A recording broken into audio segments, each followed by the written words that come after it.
Welcome back to my channel. আশা করি সবাই ভালো আছো এই গরমে। আজকে আমি একটা নতুন কবিতা নিয়ে চলে এসেছি, বাতাসিয়ার লুক। লিখেছেন অন্নদাশঙ্কর রায়। আজকেকার আমাদের রোজ নামছে এই ব্যস্ত জীবনে আমরা প্রায় গল্প শোনা, কবিতা শোনা সবই ভুলে গেছি।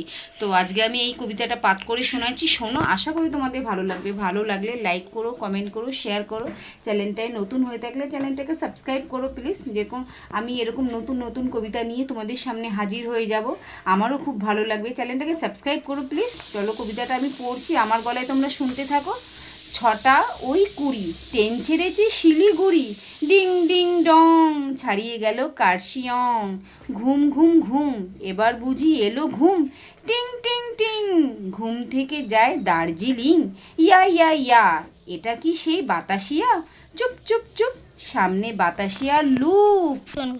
নামো নামো, বিশ্ব মাঝে উচ্চতম, বেঁকে বেঁকে ট্রেন চলেছে বৃত্ত এঁকে, ঘুরে ঘুরে ট্রেন চলেছে ঘূর্ণি জুড়ে। ওগো কাকি, ট্রেন কি ঘুমে ফিরলো নাকি? মজা খুব, ট্রেন যে হঠাৎ দিল ডুব, লাইন তলে নামতে থাকা লাইন চলে। ওরে পারতে ট্রেনকে দেখি দৌড়ে যেতে, টিং টিং টিং, ওই যে আসে দার্জিলিং। নমস্কার, সবাই ভালো থাকলো। চ্যানেলে নতুন হতে চ্যানেলটাকে সাবস্ক্রাইব করো। Bye, tata.